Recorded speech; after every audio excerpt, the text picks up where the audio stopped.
Compliance with the provisions of the Open Public Meetings Act, NJSA 10:4-6 et sec. Notice has been forwarded to the New Jersey Herald. It was posted on the bulletin board maintained in the municipal building and was noticed on the borough website. Can I have a roll call? Mr. Bongiovanni.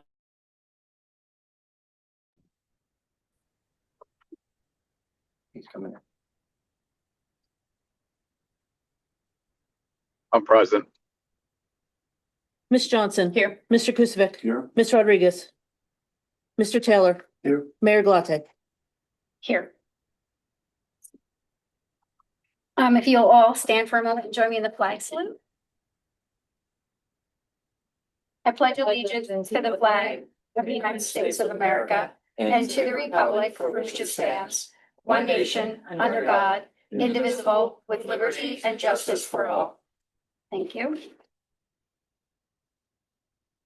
Thank you all for making it out this evening after the storm. I know some people in town had some issues with some trees and wind and whatnot, so we certainly appreciate everybody making it. Thank you. If I can have a motion to open to the public. Second. All those in favor? Aye. Abstentions? Not seeing anything. Meeting is open to the public.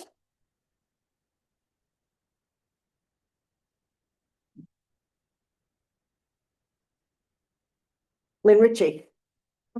Just like to know what corrective measures you're putting in place and how this will never happen again, what you're gonna do to make sure that this doesn't happen again. What are you referring to? 2 errors that the state picked up on our budget. We're going to talk about that in more detail at the next council meeting. I wanted to confer with the auditor, and I wanted to make sure I was 100% accurate, but I will tell you what I know right now. Number one, the first issue, and it wasn't a mistake, it was a procedural error, and that caused us to have to re-adopt the budget again. Now, I will tell you that the procedural error that happened was likely a result of the number of people that we had coming in and out of the administration the first 2 years that we were here. There was a lot of turnover with the administrator, the CFO. So it was very unfortunate, but we have rectified that. The second thing, which we talked about last week, was not an error. It was a difference in opinion the state had. Okay, it was not an error by the CFO. The state had a difference of opinion in how they wanted things done. They came to a resolution with the auditor and the CFO. It was rectified. There was no change to the budget. It was minimal. Didn't have an effect, but I wouldn't classify it as a mistake. It was a difference of opinion. The state wanted to do something that would have been unfair to the taxpayers. The CFO and the auditor were able to turn that around and get that to be handled properly. But there was one change that we had to make on a line item in terms of whether it went to an emergency appropriation or an over budget line item. They were on the same page. There was literally no effect. There was a $2,000 difference, which has to do with how something was applied, but it was, I saw all the information on social media. I saw all the remarks and comments about it. I want to point out that the CFO and the auditor do a very good job. This was not a mistake, and it certainly wasn't a mistake that caused a problem for the town or the taxpayers. The biggest problem was that it took time with the state to get it rectified, all right? And that is not something that anybody was happy about. So, I don't believe anyone pointed a finger at anybody, the taxpayer or the auditor. Budget, is this not going to happen? you were asking, how are we going to What prevent measures are this you putting in mistake? place so this doesn't happen again? Yes, the state can come in and audit us anytime. That doesn't mean that we're necessarily going to be. You said it was a misunderstanding between the state doing one thing and us interpreting it different. What I said was it was a difference of opinion. And the state wanted a line item to be reclassified to go against the current budget. It had to do with the water utility, had to do with an emergency repair that we needed We to didn't make. know what it was for. The state wanted to put it in the current fund, which meant that the taxpayers, even the ones that do not use the town water, would have had to pay. The CFO and the auditor disagreed with that. They wanted that to go into the water fund so that the only people that were paying for that are the people that utilize the water. They were successful in doing that. But in rectifying the situation, the state wanted it categorized a little bit differently. Instead of being in the emergency fund, they wanted it to be in the over expenditure fund. At the end of the day, it mattered very little in the budget, didn't affect anything. At the end of the day, how do we prevent this from happening again and go into August and not have a I'll budget? let the auditor answer that question, but I'll have a more detailed answer for you at the next meeting. I wanted to speak with the auditor and get more detail. He's on vacation this week. I'd love to give you a little bit more information, but the CFO, the auditor, as well as the council take this very, very seriously. Nobody was asleep at the switch here, okay? This particular situation, was unfortunate, but these things do happen. We will have more clarity moving forward. I will let the auditor make the recommendations in terms of how do we avoid this in the future. We didn't see it coming. We did the right thing. The CFO and the auditor worked hard to make sure that people that don't get water were not penalized for this particular action. They did an excellent job. It was a good resolution. It was very unfortunate that we had to delay the adoption of the budget. And that's the part I'm most unhappy with. We are very late. Now, we are focused on making sure that next year, when we get to the 2026 audit and we get to the 2027 budget, that things are going to move much, much more quickly. We were focused on getting that to happen in 2026, but there were just a lot of things that we had to deal with, this year. So I'm not happy with the result, and I understand your frustration with it, but we are focused on it. Nobody took this lightly in any way. Okay, but I'll be happy. When are you gonna start your 2027 budget then? We're starting 2027 budgets probably right in September. September 1st. So come January, we'll be ready to present the 2027 budget. And we're not gonna go and have another School situation. estimates, we can't control the school, but you get school estimates, we'll be ready to go. This is ridiculous. We're such a kangaroo court that sits up here, in my opinion. Well, there are certain aspects of what happens up here that we're not happy with, and we'll work on that. But in terms of the work that needs to get done every day, everybody works very hard at it. Thank you. Anyone else? Not seeing anything. Motion to bring it back. Motion. Second. All those in favor? Aye. Abstentions? I think Rachel is on the link now. Got it, right here. Got it. Okay. Do we need to make note that Rachel's on now? I got Or you got, okay. Okay, moving on, section 5 of the agenda, we're holding a hearing on resolution 2026-147 to amend the 2026 budget. Can I have a motion to open to the public for this motion? I'll make the motion. 149, 2026-149. Thank you. And the roll call, Letting the public speak. right? All in favor. Aye. Sorry, all in favor. So the meeting is open now for this resolution, this regional loan 2026-149. Does anyone from the public wish to speak? Not seeing anything, motion to bring it back. I'll make the motion. Second. All those in favor? Aye. Abstentions? So that hearing is closed and we'll be moving on to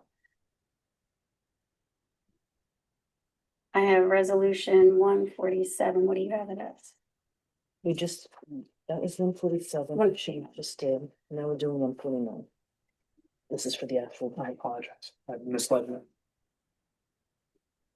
147 was the amendment. 147 was the amendment. That's what we 46. 49 is the new actual. We don't have to roll call on 147 for the amendment? We didn't do that yet. We're doing that right now. She opened it to the We public. opened it to the public first, and then I was questioning just what the number was because my note says 147, 149, doesn't matter. We're doing that right now, though. Can I have a motion for the amendment to resolution 147? I'll make the motion. Second. Yes. Mr. Falcone, Yes. Ms. Johnson. Yes. Mr.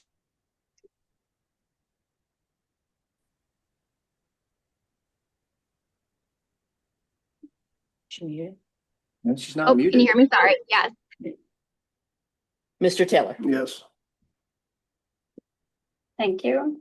Moving on to the adoption of the 2026 municipal budget, resolution 2026-149, Make a motion. I'll second it. and the roll call. I do have apologies. I do have discussion. So much more question. I apologize. I'm almost to the building, but not there in person.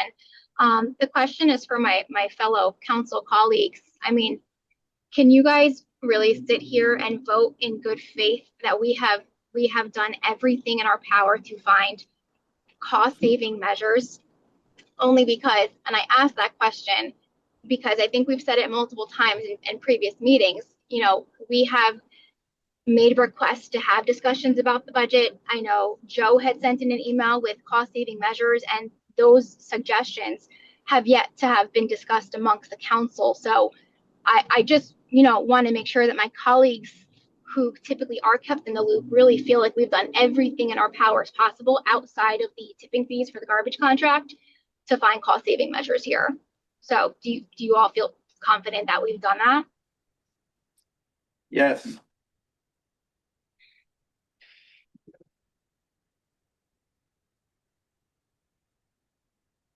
Okay. I mean, Call me. all right. Well, no. Hold on a second. So regarding the budget, what unnecessary spending is coming to a stop, right? Because if we're talking about the dire situation that we're in, right? Council conferences, anything that's not needed, everything should be on a pause. Have we put that into motion? Have we said, hey, stop the unnecessary spending? Because to my knowledge, we haven't. So to me, it doesn't really seem like the budget in as bad of a shape as it sounds to be, because if it is, we should be having no excessive spending, no more crystal awards at council meetings, no more conferences, no more hotel stays, none of that. None of that has yet to be communicated. So what measures are we taking after passing this budget to know that we are actually cutting unnecessary spending? Well, what's the unnecessary spending you feel is being spent?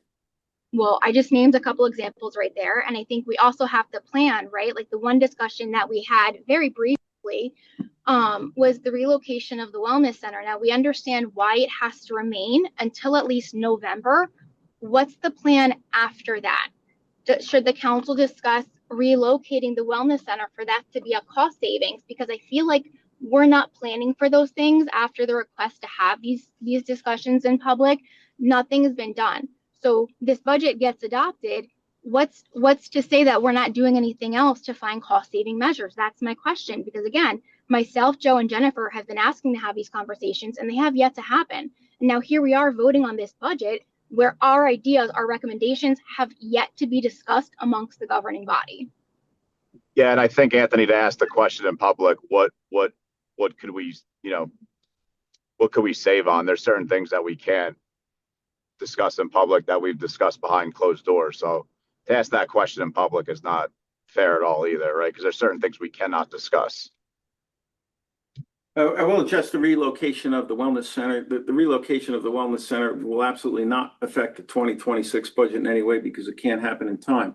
But we are working on that in terms of 2027, and that is in line with the potential consolidation of the fire companies. So that certainly is something we're thinking about. And one of the reasons for the consolidation of the fire companies is help reduce expense and provide better services to the town by reuse of that same facility, which actually is a very good facility. So, whether we get crystal awards, I mean, I think that there's a lot of goodwill associated with the town. There's a lot of people that do a lot of good work.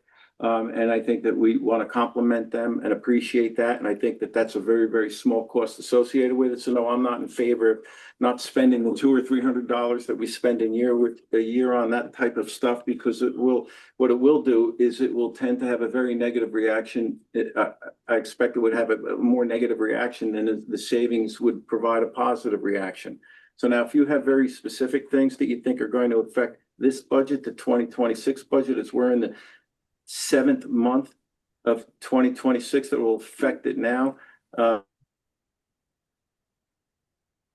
or other council people that I feel would make a meaningful difference. Now, of course, that is just my opinion. We're not looking for dollars here. We're looking for thousands of dollars, and I think those are important. When it comes to hotel rooms, I don't know, outside of the New Jersey League of Municipalities, which I am not going to, and if I do go, I will pay for my own hotel room. I think that we're looking to economize on that for certain, because we don't have the dollars to spend there. And I think that that actually is a good place to start. And I think that that is in consideration. If there are other items that you want to speak about in public right now that you can speak about in public, we can talk about it right now if you like. But I did a lot of diligence on the budget prior, and there was nothing that I see that would be the positive criteria would outweigh the negative criteria. If I did, I would have asked to have it done. I think it's also important to remember that this budget that's in front of us now, we're working on this for like almost a year now, right? And this should have been planned like last year. That's right. And I would say like we should be like farmers, right? Whatever you plan to see for that year, Right. you should be like, that's what you're gonna get. So if you think it's unnecessary, like, I would challenge you to do what some of us do. Don't get paid for a council person position. Tell the clerk you don't want to get paid. That's a $2,500 per councilman, right? Or when you go down to League municipality, pay for your own hotel, pay for your own parking. We didn't pass the budget, but we're fighting to reserve the hotel down there. These to are get a- small, these are But small these are- things, but the thing, because like Joe said, Absolutely, they're small, but if we're going to talk about anything, to me, $100 is $100. To me, like, there's no $10 million out there you could say like, oh, we don't need that. so has anybody seen the email that Joe sent over with suggestions or recommendations? Because I understand you went through the budget in the entirety, but all of us, the voting, That's what we're concerned. right, the voting body is supposed to. So I think like for me, that's why I'm frustrated, because suggestions were sent in that we cannot discuss publicly for a reason. So the things I can talk about publicly as examples, like some wasteful spending. But to know that over $100,000 worth of savings were sent over in the email and that is yet to be discussed amongst this governing body, it's kind of disappointing. So I can't in good faith vote on a budget where I know we haven't looked at every nook and cranny. That's my opinion. That's why I wanted it on record. It just, we were not given the Okay. opportunity as a full governing body to discuss all options, because we haven't gone into executive session to do that. And that's been my concern from the beginning, was we did a public budget session in 24, we did a public budget session in 25. We did not do one single public budget work session. And so the budget was put together. I can't speak for anybody. I mean, I know Rachel wasn't involved. I know I wasn't involved. I know Joe was on the finance committee, but other than that, everything was really for me done behind closed doors, and it should not be done like that. We were given a budget and said, this is what you're going to approve, and that's it. And that has, since I've been on council this time, has never happened, and it shouldn't. It should be a work document where we're all living document, where we're all giving feedback and we all know exactly why, what, where, how, not, this is what we're stuck with, vote yes. Because that's how, I think we did have one work session with the auditor, and that was several months ago. after the budget was already put together and it was put like in front of us 3 days It was before. the same review that we normally do. It wasn't the same review we always do. 6 was, to me, the same process that we went through in 2020. It was not. It was absolutely not. But you can agree to disagree, but it was not, because we have actual budget work sessions that we did where council came together, we discussed it, we worked on things. We came up with. I think we did it at a council meeting as opposed to having a separate meeting for it. If you want to have a separate meeting moving forward, that's perfectly fine. with Okay, me. we have, I'm not the one that makes the decision in terms of how we adopt or how we go about the process of the budget. As we were talking about last week, each of the council should be doing their own homework. I did my homework. we all did our homework. We sent in emails with budget savings and I haven't received a response to my email. Did you receive a response to yours? And I know Joe didn't receive a response to his. So it's not like we're Done. not trying to get involved in the process. We're being kept out of the process. Well, So I what can't- are you saying? Yeah. I'm sorry. I can't comment on why you didn't get a response, and I can't tell you. There were no material benefits that would have made a significant difference in the budget. It would have been pennies to the residents. So, and like I said, if there were anything on there that was significant that I think would have been more positive to take out than negative to, I certainly would have brought that up, so. But that's a council decision. That's not a I'm decision not, of I'm one not making a person. decision. Listen, I looked through the budget. I went through the budget. I looked at the budget. I compared the 2026 budget to 2025. I did not see additional spending. I didn't see spending in areas that was wasteful. I didn't see spending that was in addition to what we did in 2025. We approved a very, very similar budget in 2025. And this year, I think the auditor explained the budget, the material impacts of the budget very, very clearly. The two biggest issues we had were health insurance, which fortunately for 27, that's actually going to be a very big positive for us based on the work that the administration did, right? And the second thing was the lack of budgeting for the tipping fees, right? Because that got entirely missed in the contract. Listen, I'm all for, we want to get started on the budget for 2027. Let's focus on the items that we can take out that we think are needless for then. I think the comments are worthwhile, but let's focus that on the 2027 budget. Today at this point in 2026, we're hamstrung by the things that happened, but we've got to pass the budget, plain and simple. So I think your comments are good in terms of the fact that we really have to have a very keen and a very sharp eye. So let's start working on it soon, right? And ready to go in 27. Yeah, I just want to address too, right? Like Anthony, and I'm not picking on you, but you're the most vocal today. So what I will address is that I think anytime you look at a budget, right, the wrong starting point is to look for big items, right? Because when you're looking at big items, now you're talking about cutting services and things of that nature, and those should all be conversations. But like the low-hanging fruit, right? The easy things, my salary, Steve's salary, where does that money go to? To Jen's point, Rachel's point about the awards, like those are the little things that we can cut, and those dollars and cents add up to big things. So I don't think it's fiscally wise for us to say, well, it's only $200 here, $3,000 for Steve's salary, $3,000 for my salary. That's cents on the dollar to the taxpayers. Cents on the dollars in a town like Opakon is impactful.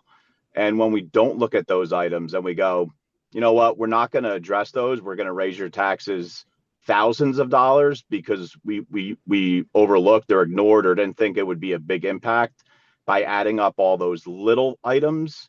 I think that's a disservice when you're looking at a budget. And then from there, the number starts to grow, and then you can look at the bigger items and say, okay, we can cut here, we can cut there. But the best place to start, in my opinion, are those little things, those little items that'll save pennies and cents for any taxpayer, whether it's Opakon or Mendham or wherever, to be able to save anything to put that money back into, the pockets of our residents, I think would be instrumental. And it almost looks, and hold on, and it almost looks, and I'm not saying this is you, but it almost looks lazy that we're not looking at those little items or addressing those things to be able to do that. And again, to my point that I raised last time is, and I think either Jen or Rachel brought this up, is the planning, right? Like we're raising taxes, but we don't have a plan. Like there's been no plan that's put in place. And it sounds like the plan is going to be for next year just to look at big items rather than the small items. So I want us to be conscious and aware that when you're looking at a budget, you want to start with the small items and then go from there, because then the list will grow. And if you start cutting the small things that are low impact, then you could move to the firehouses, right? To the more impactful ideas that will then ultimately result in the cutting of services. And those are the harder conversations to have. But the little things, those are that's the easy thing. Those are the easy wins. And I think we need to start with the easy wins first and then grow from there. Well, first of all, I looked at everything. I didn't look at just the big ones. I literally looked at every line item on the budget, and I did have questions associated with it. Now I'm just one person of 6, so I can't speak for everybody else, on the council. But that was the part that I did. And I make that point regarding the, the little things, because unless they add up to very large things, they're not going to make a significant difference. Even $100,000 is going to be barely noticeable to somebody's tax bill, very unfortunately.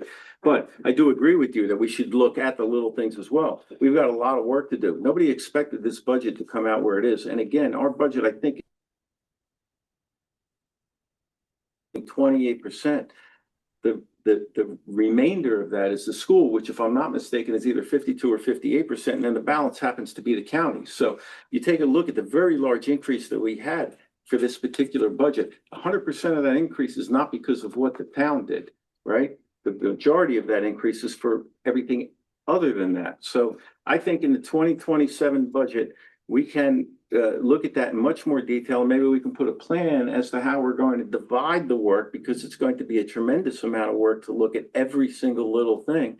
But we can certainly have that conversation, figure out how we're going to divide that effort so that it's reasonable for 6 people to do it, as opposed to that falling on 1, 2, or 3 people. But today, what's at stake is the fact that we need to get the town moving again. There is nothing that we can do that's going to make a material difference for the remainder of 2026. Nothing. We've heard it from the auditor, right? And he has been through, and his team have been through, every single number in the budget. And I, like the rest of the council, oftentimes have to rely on what our experts say, and I have a lot of confidence in them as well, too. So we want to make sure that they're doing the work that they're supposed to do, and I think they are, and I think that they're doing a good job. We can have a lot more oversight if that's what we want to do. If we're uncomfortable with what we think that they're doing at this point, I don't have a lack of confidence for certain, but what we need to do tonight is we need to get this budget moving so we can get the town going, because we got bills to pay, we have projects to complete, we have things to do. We can't fiddle around with this anymore. All right, if your questions have gone unanswered, take that up with the administrator, and let's figure out if we have a systemic problem here. I don't think we do. But for tonight, let's get this budget passed, and let's get the town's business moving forward. So just for clarity, you don't think we have a systematic problem in getting responses back, that we haven't gotten responses back? I just want that to go on the record. Is that what you're saying? Let's keep that part out of the meeting. All right, you just made a statement, though. I just want to make sure I understood it correctly. Yeah, but I don't want to debate it. Right, Okay, but you stand behind that statement, though. I stand behind the statement as it relates to the things I was just talking about, of course. Got it. Thank you. We have a motion in a second. Yes. Roll call. Mr. Bongiovanni, Yes. Mr. Falcone, No.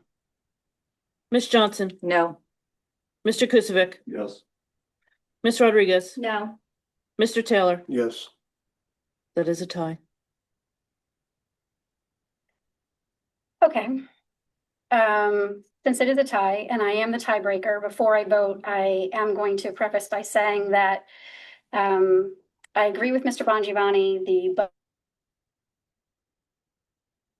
He's in favor of raising taxes. However, if we don't pass this budget today, we have no money to pay people. We have no more emergency, we have no temporary budgets that will continue. There's no projects. We're chomping at the bit to start working on Belle Ave.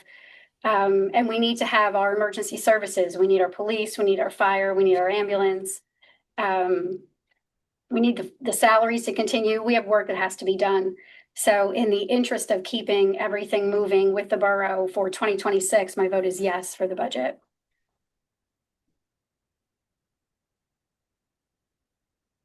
Can I have a motion to open to the public? So made.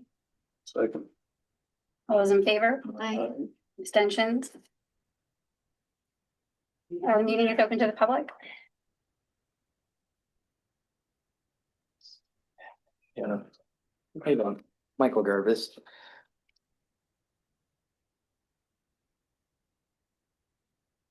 I'm gonna try to stay as focused as I can here.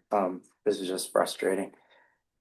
I'm gonna dance around a bit, so forgive me, but like Anthony, I appreciate everything you said. Finding that I'm a well owner, so or whatever the hell you want to call it. So I'm not on public, so thanks. I'm glad that I saved some money in that and I'm not paying for it. So that's nice, but that's nice to find. It's not sarcastic, but I think that coupled with other points that were brought up about additional funds that could potentially be looked at, whether they're pennies or dollars. Finding out something like that tonight is great, but such similar things could potentially be found out if everyone's working together towards a budget. I'm not saying there's those snafus, but we just found out very recently that, or last week, sorry, I did see the meeting, I was not at the meeting, but we did just identify that there were 2 errors, and they were errors. I'm not trying to dispute things or dice words, but whomever presented it as errors. So you can't change what was said. How the context and the finer details of it, sure, we could dive in a little bit deeper, but they were errors. We don't have a budget that was able to be passed because of those. Qualified that as an error. Okay, Okay. and you're more seasoned than I am, so I'll defer to you, and Okay. that was my opinion based on perception of what I saw. I'm a big proponent of if you make a mistake, fall on your sword, admit the mistake. And I respect that. All right. I'm just calling it how I see it from the sidelines.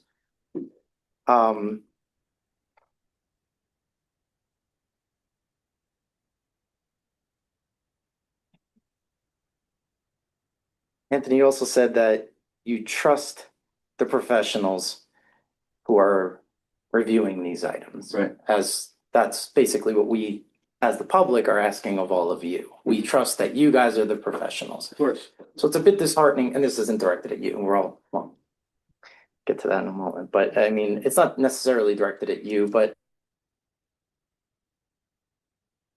be able to conduct business and look over the best interest of the borough. And it just doesn't seem that, again, from the sidelines and from the bickering and the things that we see in the 6 months or so that I've started coming to these meetings, it's calling into question that trust with us. You guys are the professionals, but you're not acting as such. You're not acting, and again, not directed at you necessarily. I can't. This is all disagree of with you. that, with your statement, of course. Like, this is extremely unprofessional, and to say that, I appreciate the fact that, yes, Mayor and Anthony, this does need to get done today. Right. Otherwise, Yeah. Bell Ave's never gonna get done and people aren't gonna get paid and et cetera, et cetera. But if these things are so pressing and we're gonna wait until our back's up against the wall, then why are Rachel's emails not getting answered? Jennifer's emails, Ron's email, well, stop looking at you, it's not directly just at you, Anthony. You, as Ron said earlier, you were most vocal tonight. But why? Mayor, why aren't these things getting addressed? Why are you stonewalling these people who are trying to make change, trying to do things that you may not see as important, but Mayor, can I have your attention, or are you like? I'm Why sorry, are we not? I'm sorry, I'm keeping track to the time because you're past the 3 minutes and I'm allowing you to finish what you're saying so you can get your comment out. So I'm asking her to reset the timer is what I'm doing so it doesn't go off while you're talking.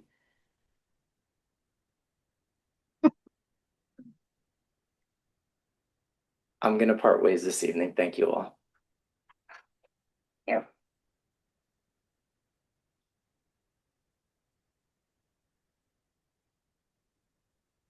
Lynn Ritchie, and I'm gonna finish what Michael said. Why are no emails or people in the borough not being responded to when they send messages and emails to the council? Why, when there's posts on the Facebook pages that you are all reading and only Rachel and Jennifer and maybe Joe, when he has time, is able to answer them? I've heard numerous times, Mayor, that you get emails, you blow them off. Fortunately, you respond to anybody on the council, but Joe, Rachel, and Jennifer. It's really getting a little bit out of hand, and we voted for you. You were all voted in. And you were all voted in to be responsive, to show respect to the constituents of this borough. But instead, you sit here and you're taking notes and writing things down instead of looking me in the eye. And that's a sign of a poor leader. No, it's not. Yes, it is. No, it's not. It's my opinion, and I am allowed to say that, and this is my time to speak, Anthony. You've Give had me enough to 30 speak. Seconds then, since I interrupted you. Enough. Enough of the games, all right?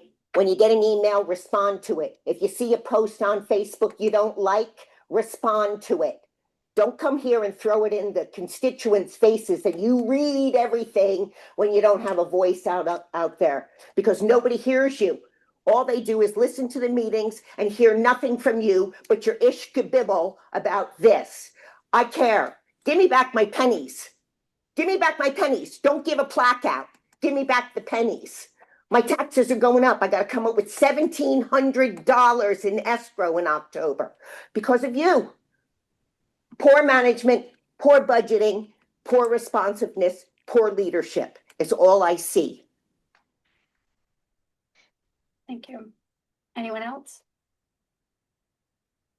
Not seeing anything, motion to bring it back. So mean. Second. All those in favor? Aye. I don't have any mayor's comments this evening. Is there a need for executive? No, You have any comments, Ron? no, we get the start bell now is all I got to say. Okay. Can I have a motion to adjourn? So made. All those in favor? Aye. All right. Thank you. All right.